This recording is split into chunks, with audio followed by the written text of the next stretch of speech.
Okay, clear with this? This is how it works in companies. This is how it always works. Clear? Yes, guys. Right? Many people think, I'm telling you this. Look at the irony we have in our society.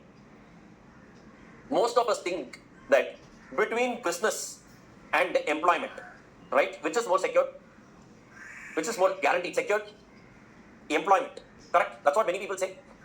Right? Let us say you are getting employed. Guys, there's nothing related to the subject. I just wanted to share one thought. Let us say you are getting employed, which means you are working for a businessman. Correct? And this business is what is perceived to be risky by our society. Now, I would say employment is even more riskier because if I were running the business, at least it is in my control. Now, you are blindly working for someone who is running the business. If the business fails, the first person who he will fire is only you. Here. And he will try to protect himself. Look at the irony we have. Number one. Number two, we don't like people who are having their own business. I mean, if you see, generally, if you want to take a property on rent, if you want to take a house on rent, I'm being honest with you guys. You check it for yourself. Or if you go to matrimony sites, right? Mainly these two, you can clearly understand the intention of our community, right? Generally, the society, I'm saying, in general, they will think twice before giving their house on rent to a businessman. Because suppose the business fails, they will not be getting a proper rent every month, right? Similarly, they will be very careful. Yes, if they don't want to get their son or daughter married to a business person, right? Reason being that, business is risky, no guaranteed income, right? So somehow we don't encourage people who are having their own business. But the moment they grow up, we all celebrate them so much. Now, every person who reaches to the top should have once started somewhere, right? At the starting point, we don't encourage, but we directly want them to reach the top. It is not possible. So why I'm telling this is, please open up on this. Look, if you want to do something on your own, it's 100% fine to do that. It's 100% fine to do that, right? It just matters about your commitment. That's all it takes. I'm being honest with you guys. All it takes is only this much, your commitment. Don't look at the money, don't look at anything. If you're so passionate about it, automatically everything else will flow. Now, I never had plans of taking up teaching as my career and also doing practice and all that. I always wanted to take up a job because when I used to be in that mindset. But I don't know, sudden change of events, and I wanted to literally follow my passion and do it at some point of time, especially when, during my finals, when, I took quite a few attempts. That's when I started my own consulting, which is currently my practice and all of that. But let me tell you one thing. The first few years post-qualification, I didn't even, I couldn't even afford basic things. Like, even despite knowing the fact that I'm a qualified CA, I couldn't start up on my own because that's how things will be. It's about the perseverance. Now, 2-3 years into that line, if you perceive into it, now things are completely changing.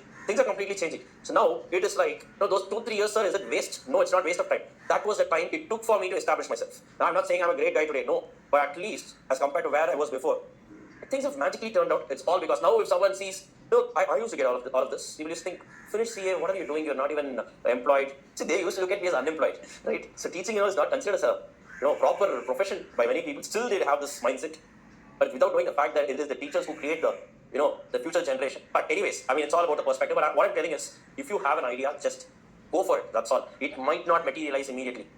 It will not materialize immediately. That's what I've shared you the story of Jack Ma before.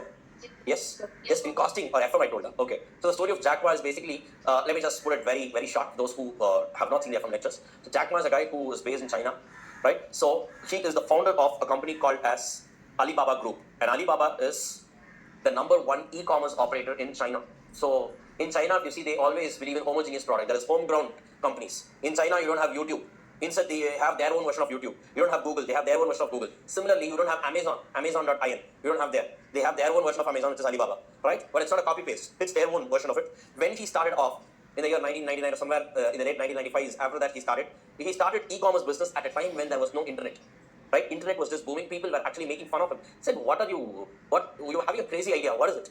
Right? They were telling him that, if I want to go buy something, I need to go to a market store and buy it physically. You were saying that on a screen you are placing something and people will buy. You were talking some internet nonsense and all. What was it? He had a revolutionary idea. For the first 3 to 4 years, not even a single person purchased from him. So what he did was 2-3 people, they were together. So they post their products. So if I post, my friend will buy. Just to show how this works. That's how it was working, and today he's a billionaire. Now it's no joke. It's all about perseverance. And he says, so he was rejected by many people. At one point, was so low that he just went and applied for a job of waiter in KFC. You know KFC, the chain of the fast food chains, Kentucky Fried Chicken, right? There they said about 25 people were interviewed for the job of waiter. 24 of them were selected. One guy was rejected, and then one guy was Jack Ma. They said you're not even fit enough to be a waiter, right? That was the kind of rejection he got. Everyone were against him, and he has now created an empire. You should see how it works. Go Google it in YouTube. Sorry, go on YouTube and see the office of Alibaba. Alibaba's office. Everything is robotized. Everything is robotized. They have a hotel with 0 staffs. A robo will welcome you. With your retina, you can scan and the door will open. This kind of revolutionary technology has made. By the way, this guy is nowhere related to technology. He's not a techie. He's not a techie. And you know his famous saying, today will be difficult. Tomorrow will be even more difficult. But day after tomorrow, you will see the sunshine. And most of the people die tomorrow evening.